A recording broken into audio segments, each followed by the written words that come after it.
Have you noticed how some full time employees are able to simultaneously balance having a side hustle as an influencer? How do they do it? And what about the folks who quit their 9 to 5 and lean into their role as an influencer and a full time creator? Does that sound frightening to you? Maybe just a little bit exciting? Because the truth is, the creator economy is booming, and there's ample room for influencers, particularly B2B influencers, whether they're full time or working on the side.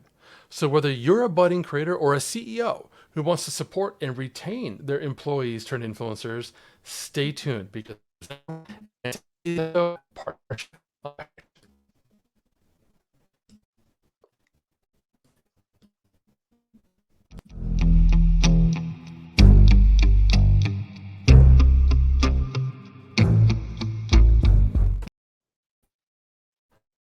That's not working. I'm gonna try that again. You hung just at the end. Yeah, thinking.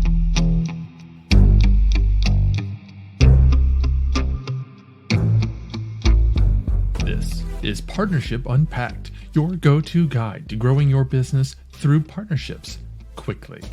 I'm your host, Mike Alton, and each episode unpacks the winning strategies and latest trends from influencer marketing to brand partnerships and ideas that you can apply to your own business to grow exponentially. And now, the rest of today's episode.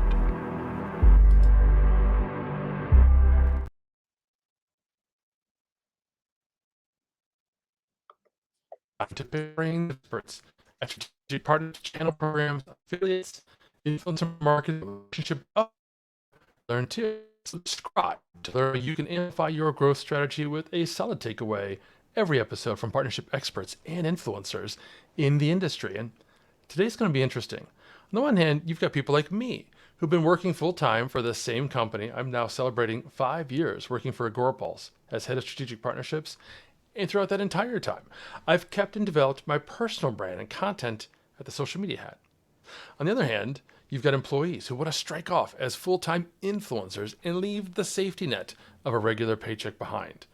Both scenarios can be frightening and stressful, but it helps to talk to people who've been in those situations and get their insights. So that's exactly what our guest today, Norman Farrar, is going to help with. Norm is currently an entrepreneur who started his own marketing agency and has worked with major brands, Fortune 500 companies. And he's now leaned into podcasting and he's building up his personal brand as an influencer, even using platforms like TikTok. How to get there? What challenges did he face? Let's find out. Hey, Norm, welcome to the show. This is so professional. Man, Thanks for that. I appreciate that. I've worked hard to kind of polish how I do these shows, so I appreciate that feedback. Let's start way back in time. Let's go back to your most recent, however far back that is, full-time job. What was that you were doing, and what made you decide to strike off on your own and be an entrepreneur?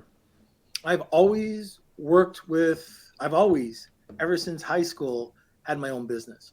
Except when I first came out of college, I was in the reserve for a couple of years. So other than that, I pretty much worked for myself the whole time.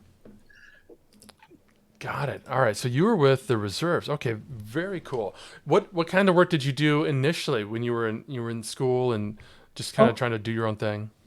let's see. High school, my first incorporated company was a rock promotion company. I got together with four friends and started that. Then I went through school for cinematography and started a film company with a buddy of mine at school and started working for a government agency, which helped pay our tuition, which was pretty nice. Then right after that, let's skip a few because there's a lot of small things that happened, but ended up getting involved and starting a promotional marketing company, which is the company that creates the coffee mugs, the keychains. It it really is kind of a commodity. You get a big pen or you get a mug. How do you make more than the guy beside you or the person beside you? And so my partner and I ended up coming up with creating value. Well, first of all, creating a vertical integrated model, which meant we bought the embroiderer, we bought the screener, we bought a courier company, we bought a fulfillment center, and we wanted to figure out how we can make more margin. And everything came around perceived value. So how do you make perceived value out of a mug? Well, you package it in a really nice box, nice and clean. The Big Pen, same thing. A T-shirt, you put your own label in, you polybag it, you'd have a logo on it, you put it in white boxes with your name on it. And what we found is that people ended up paying about 20 to 30% more for the exact same Big Pen. So kind of carried that on. And by the way, as that grew, we found another problem that occurred: hypergrowth.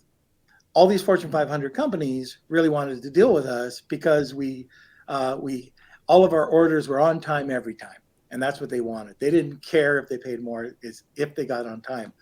So perceived value was everything, and what that led to was all these extra sales. How do you handle them when you're working 25 hours a day? So looking at a book that just came out back in '95, it was E-Myth, and understanding systems and automation and being able to scale a company and how to scale a company. So all of those things now are with everything and anything that I touch. So systems and automation, and then perceived value and the ability to grow like vertically wide. That's so interesting because not only are you a serial entrepreneur, technically, right? But you also mentioned a type of partnerships that we don't often talk about on this show, and that's acquiring, because it's not something just anybody can do. But that is a very true and legitimate way to grow the business through partnerships, is acquiring other businesses that can fill the gaps in what you can do and help between you and that other business you're acquiring fill a need and bring to market a unique proposition. So that's fascinating.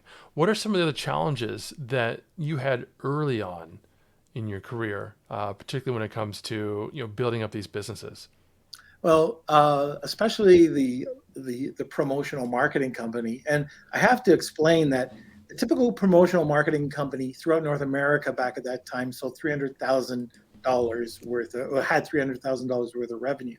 There were two people, and there was 23% gross margin, and that didn't cut it for me and my partner. So, anyways, we had to find a different way of doing this. The problem was, for us to do this, we had no cash. We were trying to grow. We knew what we wanted to achieve, but we had a couple of people that we've been working with over the years that knew that whatever we said, we did. And one of them was Hershey's. So we had our initial order with Hershey's for a bunch of different items, but we had no cash. And we told them that we had no cash. And whoever the brand manager was at the time ended up giving us our first break by giving us cash flow we needed, which was paid up front.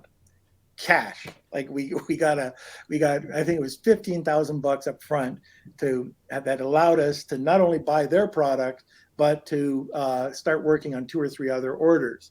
So cash flow is the first hurdle that I think every entrepreneur has. And if you don't have a good manager, or if you don't understand, and maybe going into the battle, you have enough cash flow. But what happens if you have a home run? You won't have the cash flow to cover yourself. And especially nowadays online, like you have to have that cash flow to, first of all, cover off your landed costs, cover off your second and third orders possibly, especially if they're coming out of, let's say, China.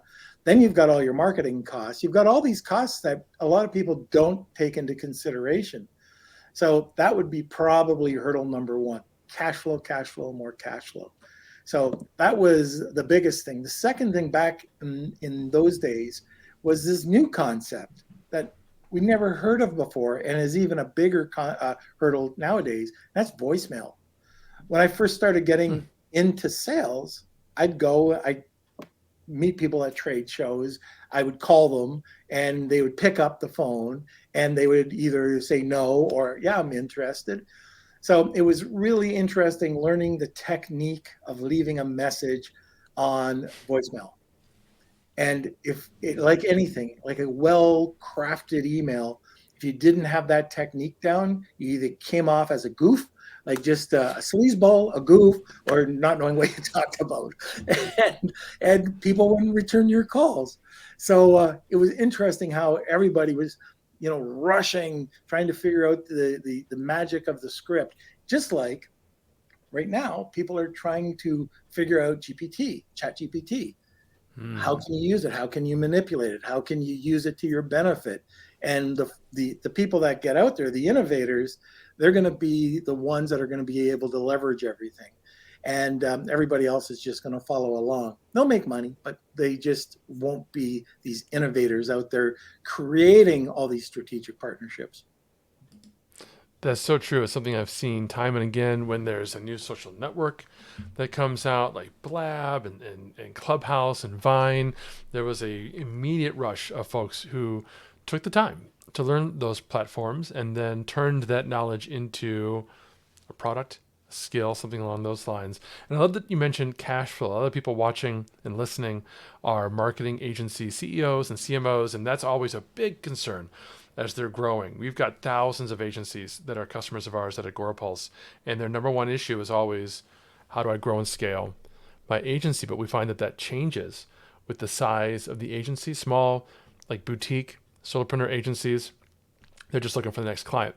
But as they grow, as they get bigger, they're looking for their recurring revenue. They want those recurring retainers, and now churn becomes an issue because they want to maintain cash flow. So if you're listening and I just described a real problem for you, make sure you subscribe, because in a future episode, we're going to have Rachel from Visita, who is their ambassador to agencies, come and talk to us specifically about churn. So you're not going to want to miss that episode.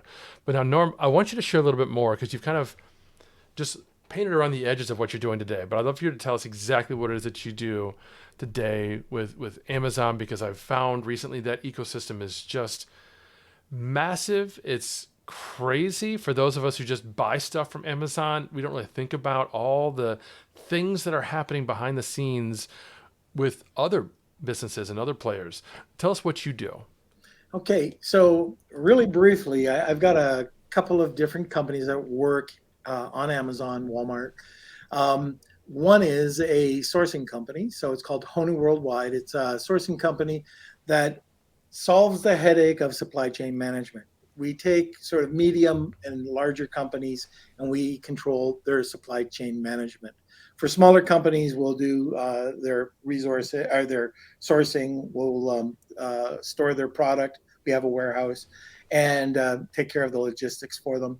But another area where we specialize in are working with peer people and finding out whether they're applying the right tariff codes. You won't believe how much money you can save with a tariff code. If you have the wrong tariff code, you could be being charged a ton of extra money when you could be charged very little. And also within that company, it's a product innovation company. So you can't have a Me Too product on Amazon anymore. It's got to be innovative. And that's what the company does. On the other side, again, vertical integration carried over from the promo company. It's getting brands onto Amazon. You can either work with us a la carte or we manage your whole brand. And that's right from start to finish. Building the brand consistency, getting the product on Amazon, getting the packaging done properly and retail ready, by the way, which is retail is not dead. Some people think it smells funny, but it's not dead. It's actually very popular still. And anyways, getting them on Amazon, product listing, product optimization, PPC, even doing their customer service. You don't want to be stuck on as a one-legged stool. So we also carry over to Walmart, even over to Shopify. So we take care of all of your headaches. And it's exactly like I was talking about before, going out, either strategic partnering or buying the companies and making sure that you've got, if you're trying to do it all yourself, you'll probably never become an expert at anything. But if you acquire the right people and the right companies, then you can do this. And that's what we've tried to do. So that's what we're doing for Amazon and Walmart and Shopify right now, and even a bunch of retailers. Fantastic. So you've got two agencies that are highly focused on helping e-commerce brands, but lately you've been focusing on growing your own audience as an influencer. Tell us about that. How's that going? And what is it? What are you doing? Okay. So last year, I have a podcast called Lunch with Norm. It's primarily for Amazon e-com sellers, just becoming how to become better online sellers. So during a trip to Mexico, one of the biggest influencers in the space was held over at Mexico with me. And so I said, well, I wish I could be an influencer like you. She said, you are. And I said, no, no, no. You've got millions of people following you. I have Amazon sellers following me. She goes, you could be an influencer. Look at, you've got a beard. You can go out there. You're unique. You already have those set of followers. So about 3 or 4 months later, my son challenged me on a podcast that why don't you become a product influencer? And during the podcast, I said, well, how many followers do I have to get? And he says, 100,000. I started out with 0. So I said, okay, let's see what we could do. So anyway, we launched this thing called 0 to 100,000 follower challenge. I started with not really knowing anything about TikTok. The challenge was I had to learn these social media channels, learn the demographic of my audiences. And that's what I've been doing. So the challenge is I go on to my channel on TikTok, which is just Norman Farrar, and I tell people, I document 30 seconds to a minute a day what I did right, wrong, and how Amazon sellers can benefit and how they should approach influencers, how you can become your own brand's influencer. And if you want to do a side hustle and make money, this is what you do. So there's all 3 of those kind of tied into it. So then I had to start creating social media channels, and I got approved for Amazon Live, their shoppable videos, TikTok, Facebook, got a new Facebook group, a Facebook page, Facebook group, just got it all and created a deal page. So we went crazy. I built a new, I've got a podcast studio that way. I've got a product photography studio with 7 lights, 3 different cameras. I mean, we spent money on doing this right to make sure by December 31st, I have 100,000 followers. So the only part I was missing was product. And this is kind of the sacrifice I made to do this. And again, this isn't being monetized. I told anybody who was willing to listen that send me your product and I will do an Amazon Live with it if you're on Amazon. If not, we'll do whatever we can with you. We would create a shoppable video, put you on all our social, and put you on our deal site. Now, we created a hook on our deal site.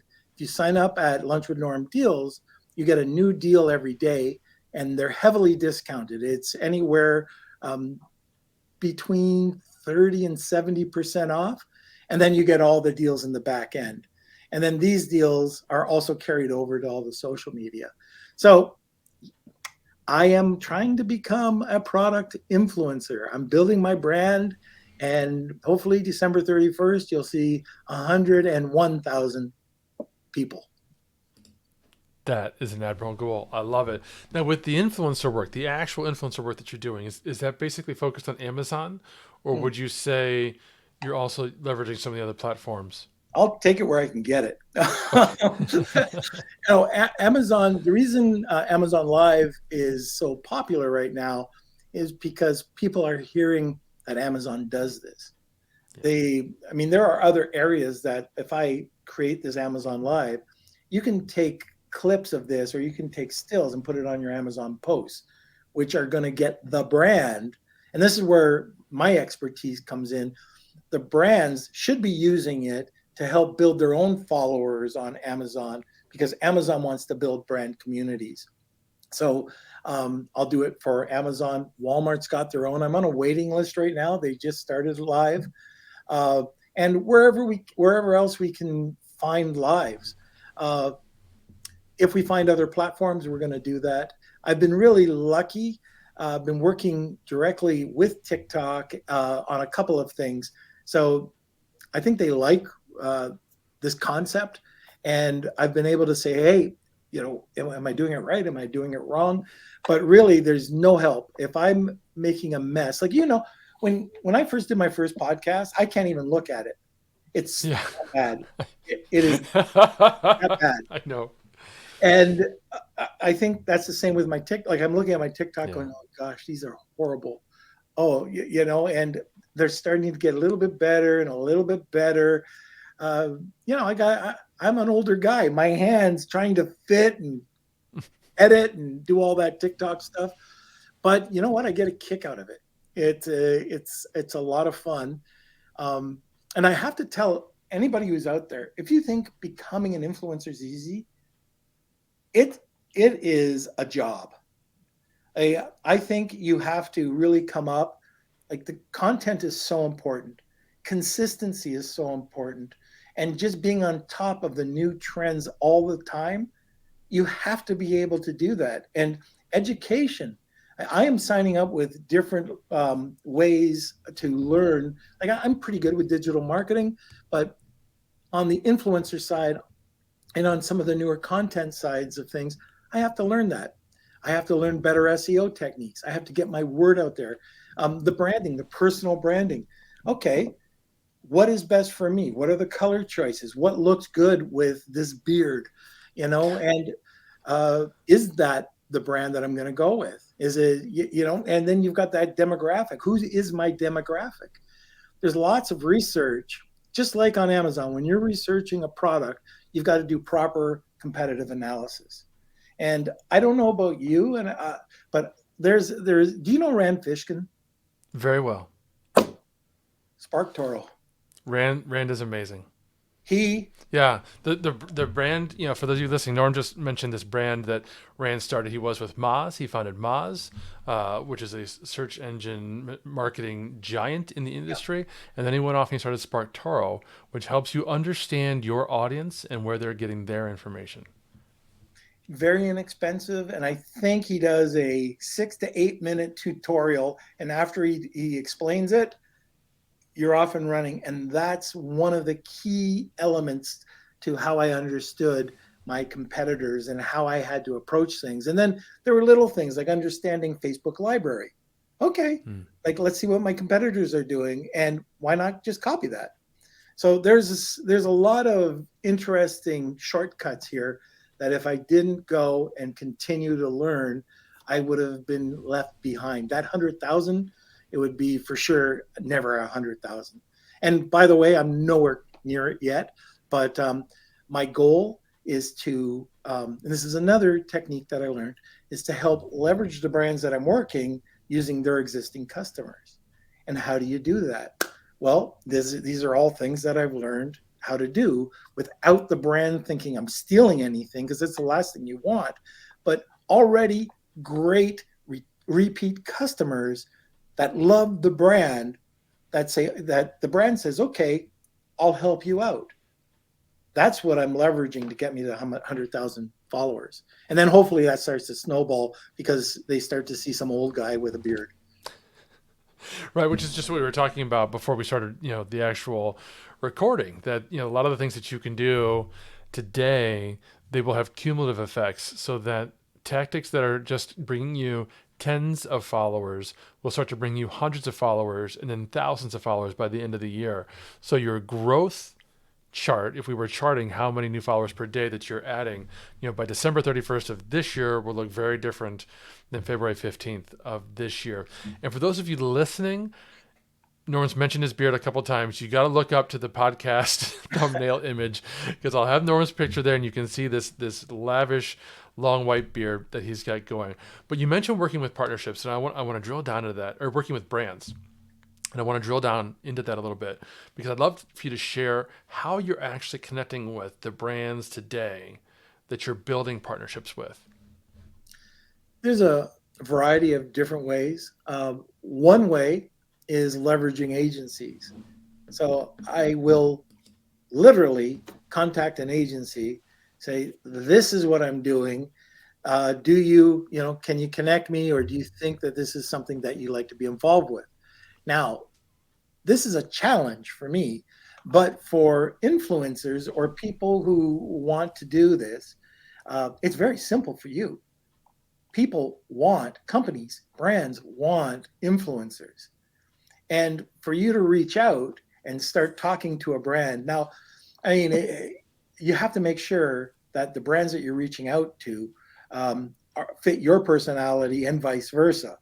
But if you're reaching out to a company and you suit their brand, you suit their brand personality or their cultural personality, brand culture, then everything should be good. Everybody wants an influencer. The hard part is finding the influencer. So if you're contacting them and saying, hey, I'll do this, and let's say you're giving like a price. Right now, I can't give a price. I don't have those followers. I'm doing it for free.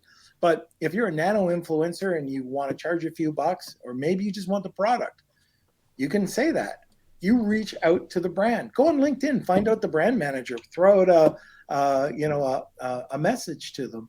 There's all different ways that you could reach out, but I'd probably start with different agencies, aggregators, people like that. Like in the Amazon space, there's tons of aggregators out there, and there's especially if you want free product, there's a lot of ways that you could do that as you're growing up your following, and put out good content. Just make sure it's consistent with what the brand's is what the brand's looking for.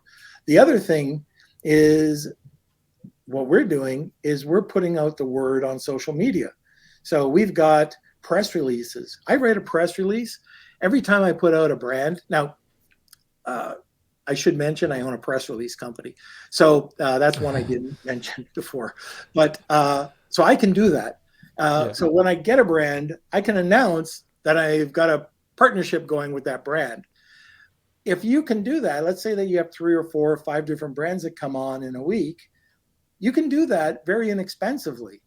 And that'll get the word out there. Usually, you'll get on to 2 to 4 to 500 different media outlets that should have the information on there about the brands. And you can also do that with content syndication.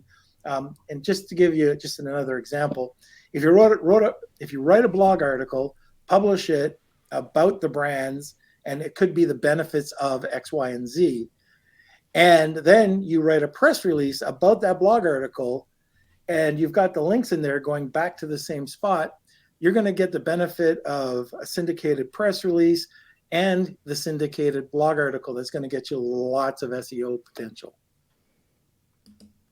Fantastic. Love that. So now as you're thinking about the brands that you've been partnering with and where they've been coming from, what would you say would be your most successful channel? Where are you getting most of these brand partnerships from? Women's beauty. Women's beauty. Okay, I so am you doing went, so and much. I said that it's a very open question, right? People can interpret it however they want. So your interpretation was product channel, women's beauty. How interesting. Yeah. Now think of it this way. Okay, so you can go on to, and this is a strategy. You can go on and have one TikTok channel. You can go on and have your TikTok channel, like me, just going on there and Lunch with Norm deal, LWN deals. You can go on to TikTok with I'm kind of a burly type guy. I usually drink out of my Harley mug. And so I thought of, why don't I do a women's review for guys? So what to buy your partner, spouses, and I'll do it. And so anyways, there's one. And then there's another one that I shouldn't even reveal, but I will to your audience. The Masked Reviewer, where I wear different facial toning masks. And nobody I knew that was you. Oh, did you? Oh, that is a fun one of mine. So anyways, I have different personalities for these channels, and just seeing what's going to hit. And these are all done within the last month-ish. Yeah, within the last month. And just seeing which one's going to hit. But by far, when I talk on Amazon, the brand managers that come on, or the owners, come on and talk about women's beauty, and I ask the questions and I try the stuff on, those are the highest performing Amazon lives we have.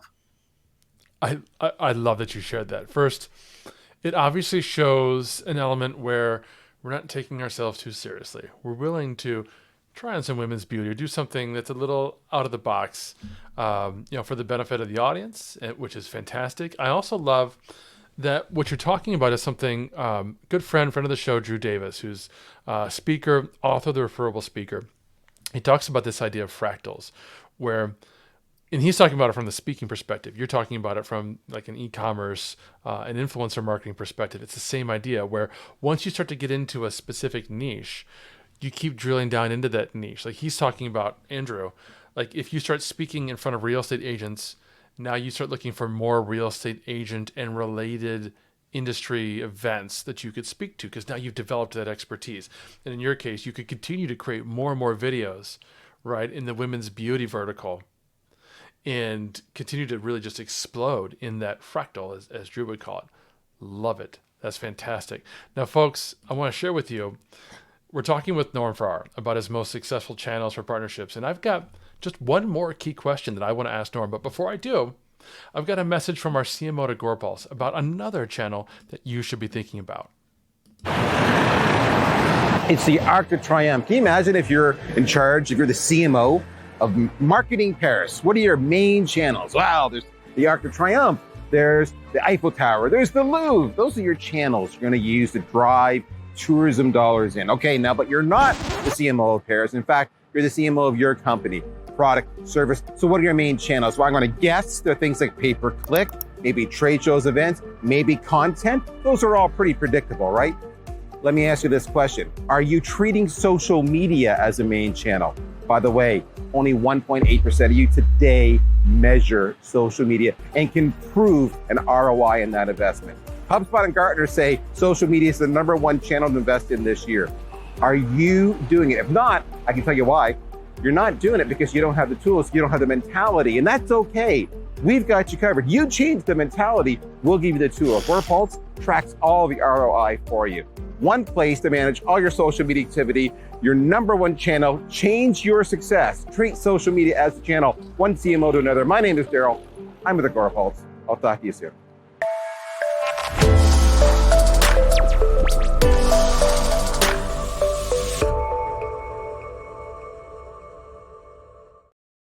All right, Norm. We've been talking about strategic partnerships. We've been talking about leveraging influencers, becoming influencers ourselves. And you shared with me over this whole time all these different businesses that you have, even to this day. How many businesses do you have now, technically?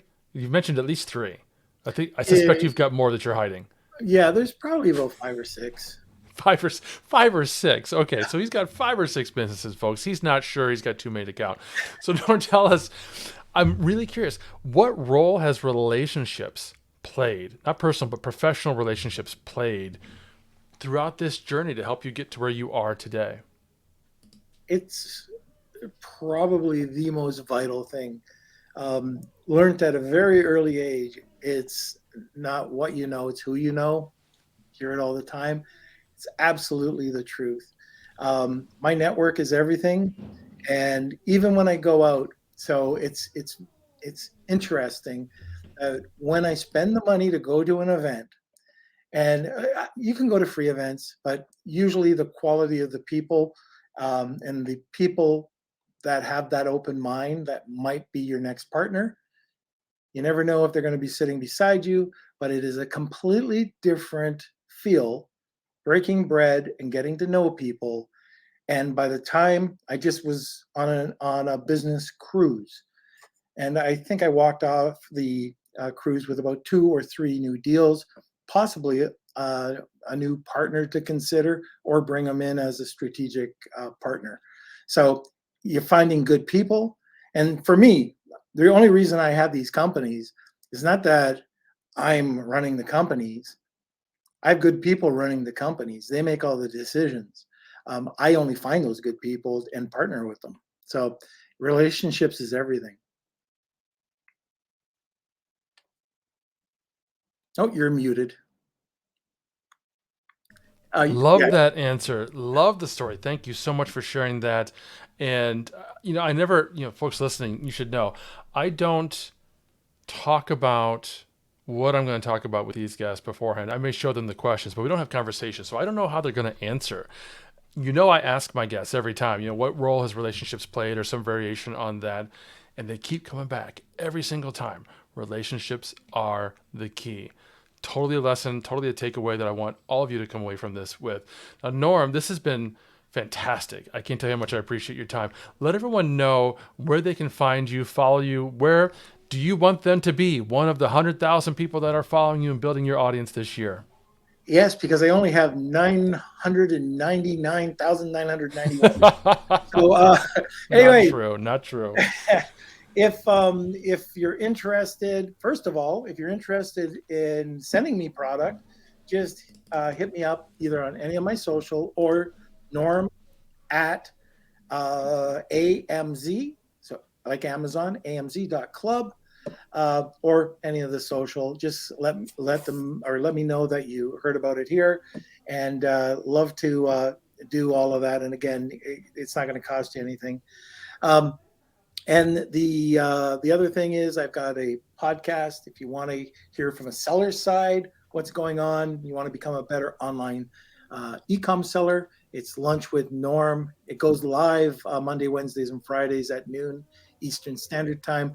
But the podcast is on any of your favorite podcast platforms. Fantastic. Thank you so much. And folks, that's all we've got for today. Don't forget to subscribe and follow the Partnership Unpacked podcast on Apple. And if you love what you heard today, please leave us a review. We love knowing what you think. Until next time. Bye-bye.